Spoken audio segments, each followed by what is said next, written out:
आज हम इस वीडियो में पढ़ेंगे भाग 6 राज्य की कार्यपालिका के बारे में पढ़ेंगे। पिछली वीडियो में हमने भाग 5 तक पढ़ लिया था।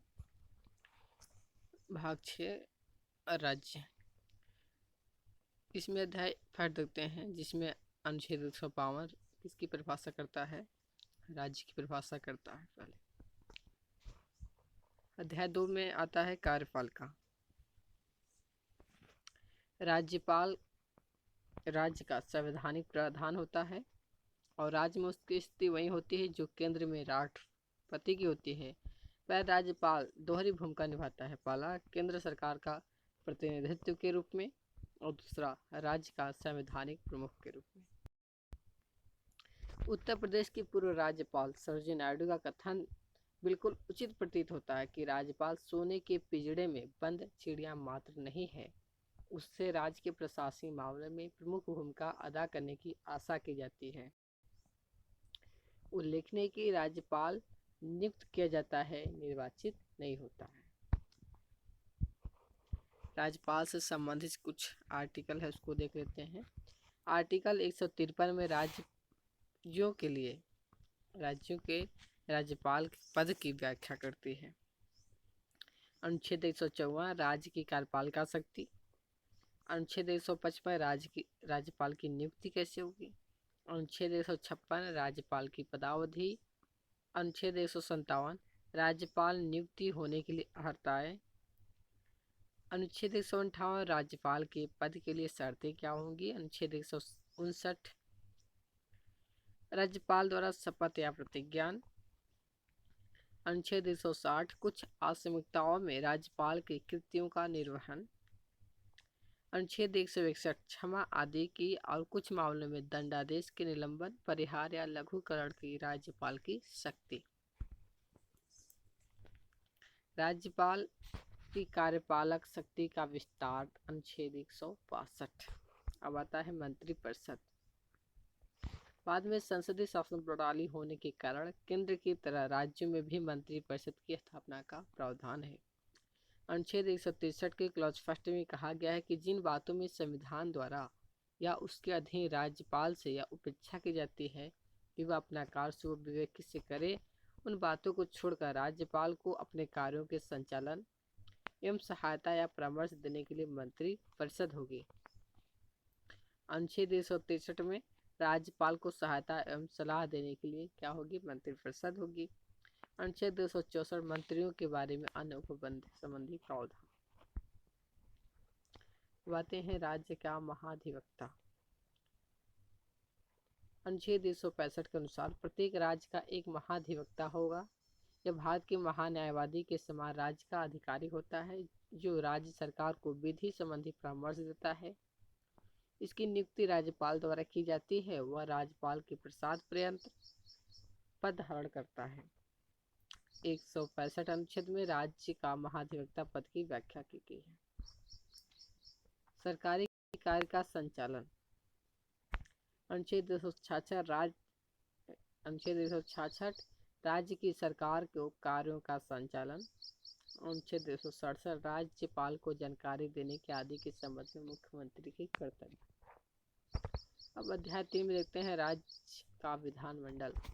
राज्य का विधानमंडल केंद्र स्तर पर संसद की तरह ही होता है, अर्थात संविधान निर्माताओं ने संघ के साथ साथ राज्यों के लिए भी द्विसदनीय व्यवस्था का उल्लेख किया है।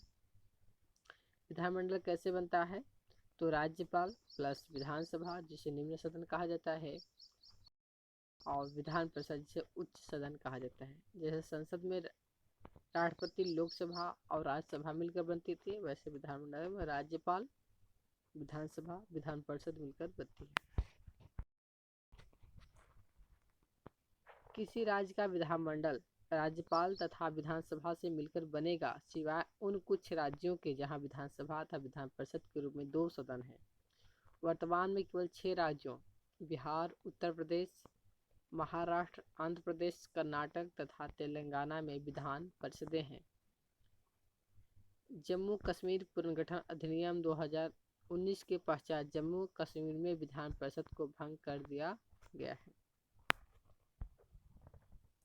अनुच्छेद 69 राज्यों के विधानमंडल का गठन।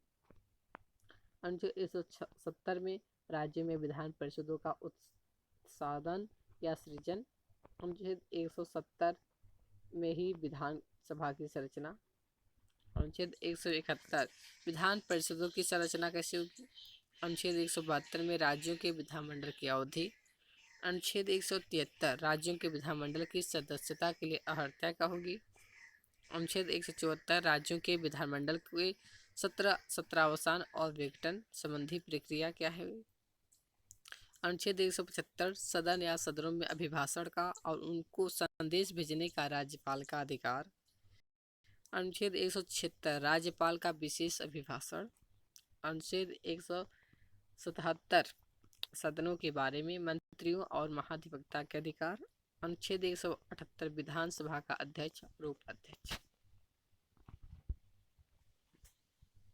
अनुच्छेद 178 देख लेते हमने। और 179 अध्यक्ष और उपाध्यक्ष का पद रिक्त होना, पद त्याग और पद से हटाया जाना संबंधी प्रावधान।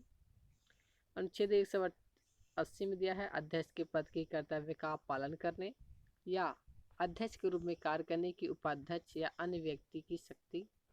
अनुच्छेद 181 जब अध्यक्ष या उपाध्यक्ष को पद से हटाने का कोई संकल्प विचाराधीन है तब उसका पीठासीन न होना। अनुच्छेद 182 विधान परिषद का सभापति और उपसभापति।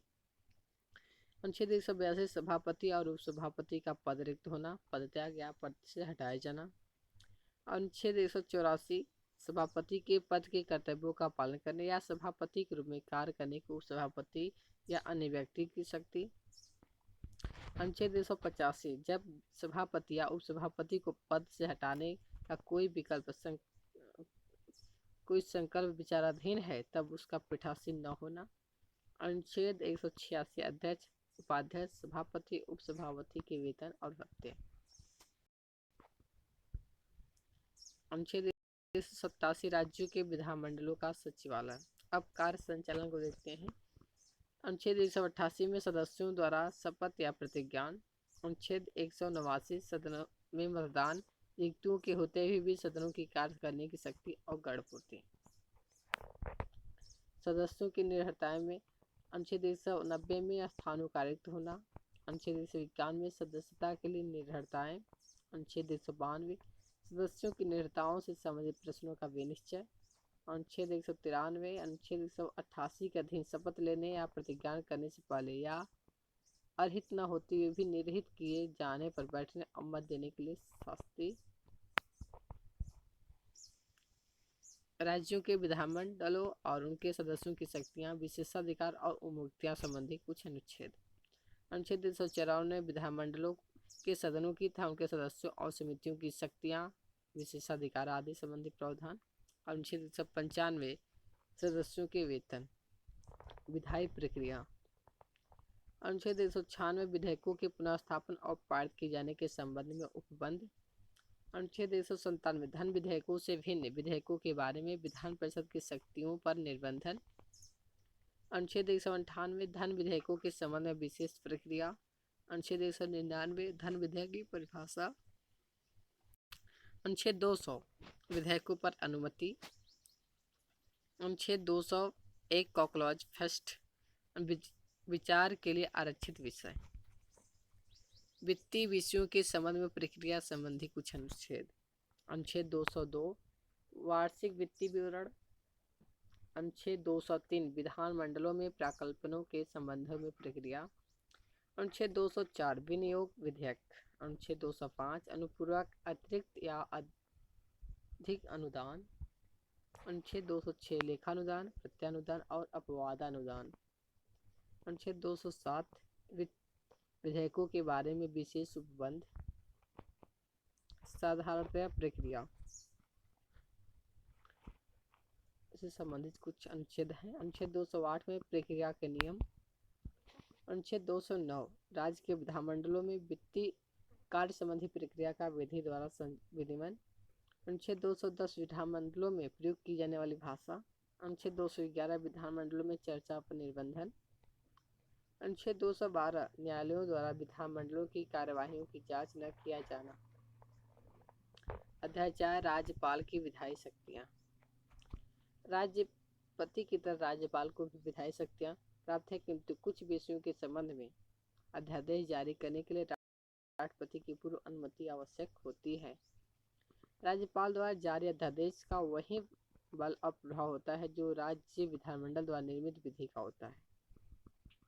जारी अध्यादेश राज्य विधानसभा के समक्ष या विधान परिषद वाले राज्यों में दोनों सदनों के समक्ष विचार के लिए रखा जाता है।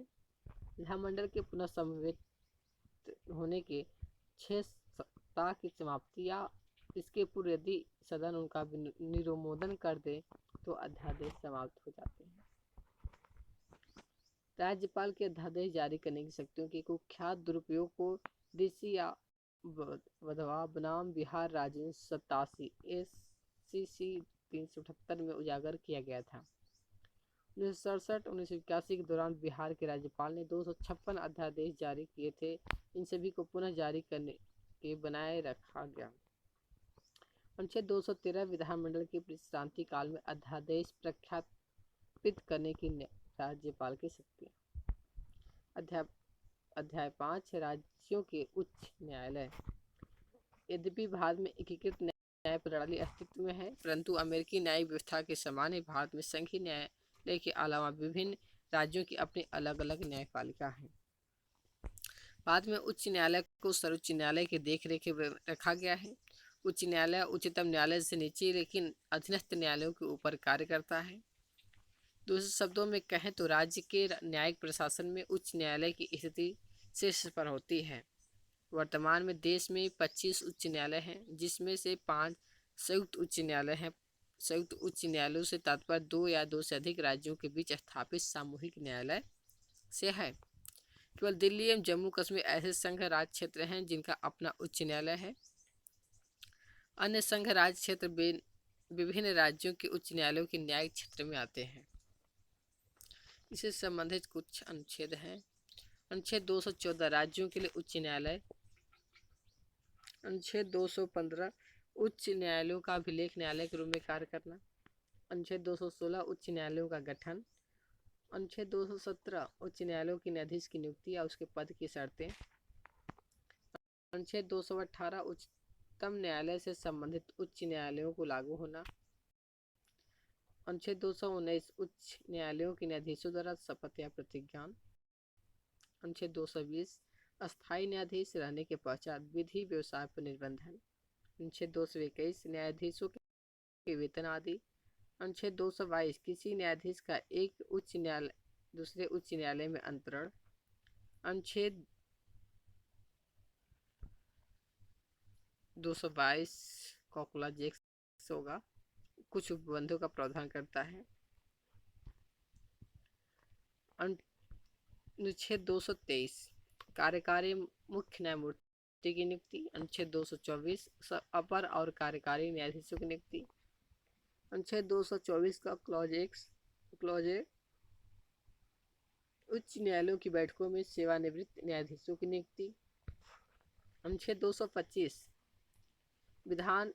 विद्यमान उच्च न्यायालयों की अधिकारिता। अनुच्छेद 226 कुछ रीट निकालने की उच्च न्यायालय की शक्ति। अनुच्छेद 226 को क्लॉज एक निश्चित है। अनुच्छेद 227 सभी न्यायालयों की अधीक्षण की उच्च न्यायालय की शक्ति। 228 कुछ मामलों का उच्च न्यायालय को अंतरण। अनुच्छेद 228 को क्लॉज ए निश्चित है। अनुच्छेद 229 उच्च न्यायालयों के अधिकारी और सेवक तथा व्यय। अनुच्छेद 230 उच्च न्यायालयों की अधिकारिता का संघ राज्य क्षेत्रों पर विस्तार। अनुच्छेद 231 2 या 2 से अधिक राज्यों के एक ही उच्च न्यायालय की स्थापना। अब अध्याय 6 देखते हैं अधीनस्थ न्यायालय। भारत में उच्चतम न्यायालय तथा उच्च न्यायालयों से नीचे के सभी न्यायालयों को अधीनस्थ न्यायालय कहा जाता है। जिला न्यायालय की नियुक्ति उच्च न्यायालय के परामर्श से राज्यपाल करता है। जिला न्यायालयों तथा उनके अधीनस्थ अन्य न्यायालयों पर उच्च न्यायालय का पूर्ण प्रशासनिक नियंत्रण होता है। अधीनस्थ न्यायालयों के द्वारा मूल अधिकारियों की रक्षा नहीं की जाती, न ही इनके द्वारा संविधान की व्याख्या की जाती है, बल्कि जिला न्यायालय भारतीय दंड संहिता IPC एवं आपराधिक प्रक्रिया संहिता CRPC की से संबंधित मामलों पर सुनवाई करती है। हालांकि विभिन्न राज्यों में इनके नाम व दर्जे में भिन्नता है, पर इनका गठन और कार्यप्रणाली एक समान है। इससे संबंधित कुछ आर्टिकल हैं।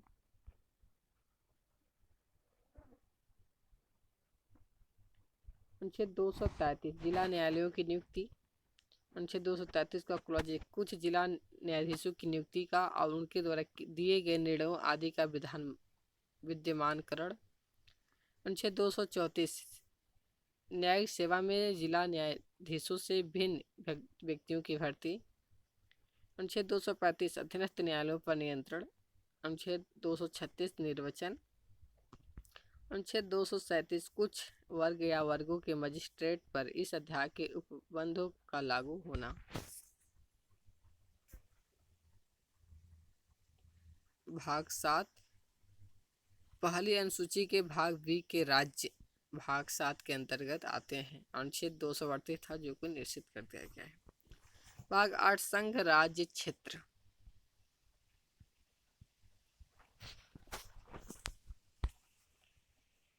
केंद्र शासित प्रदेश अथवा संघ राज्य क्षेत्र वे क्षेत्र हैं जो केंद्र सरकार के सीधे नियंत्रण में होता है। इनका प्रभाव इनका जो प्रशासन होता है राष्ट्रपति द्वारा संचालित होता है, परंतु राष्ट्रीय राजधानी क्षेत्र दिल्ली, पांडुचेरी एवं जम्मू कश्मीर इसके अपवाद हैं। उल्लेखनीय कि राज्यों में केंद्र की भांति संघीय व्यवस्था अपनाई गई है तथा राज्यों में भी प्रशासन चलाने के लिए मंत्रिपरिषद का गठन किया गया है, जबकि संघ शासित क्षेत्र राष्ट्रपति के नियंत्रण उपरोक्त 3 संघ शासित क्षेत्रों को छोड़कर में होते हैं। वर्तमान में 8 संघ शासित क्षेत्र हैं। इनके नाम है अंडमान एवं निकोबार द्वीप समूह, दिल्ली, लक्षद्वीप, दादरा नगर हवेली और दमन दीव, पांडुचेरी, चंडीगढ़, जम्मू कश्मीर, लद्दाख। संघ राज्य क्षेत्रों में से राष्ट्रीय राजधानी क्षेत्र दिल्ली, पांडुचेरी विधानमंडल एवं मंत्रिपरिषद तथा समेकित प्रतिनिधि है। शेष संघ राज्य क्षेत्र विधानमंडल रहित है। इसके अलावा केवल 2 दिल्ली एवं जम्मू कश्मीर ऐसे संघ राज्य क्षेत्र हैं जिनका अपना उच्च न्यायालय है। अन्य संघ राज्य क्षेत्र विभिन्न राज्यों के उच्च न्यायालयों के न्यायिक क्षेत्र में शामिल किए गए हैं। अनुच्छेद 239 संघ राज्य क्षेत्रों का प्रशासन। अनुच्छेद 239 का क्लॉज 1 कुछ संघ राज्य क्षेत्रों के लिए स्थानीय विधानमंडलों या मंत्री परिषद का या दोनों का सृजन। अनुच्छेद 239 का क्लॉज बी विधानमंडलों के विश्रांति काल में अध्यादेश प्रख्यापित करने की प्रशासक की शक्ति। अनुच्छेद 240 कुछ संघ राज्य क्षेत्रों के लिए विनियमन बनाने की राष्ट्रपति की शक्ति।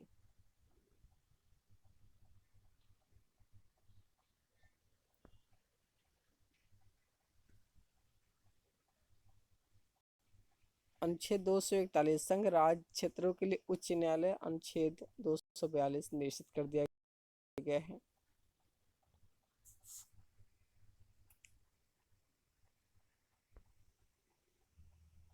आज के लिए वीडियो में इतना ही। अब कल नेक्स्ट वीडियो में भाग 9 पढ़ा जाएगा।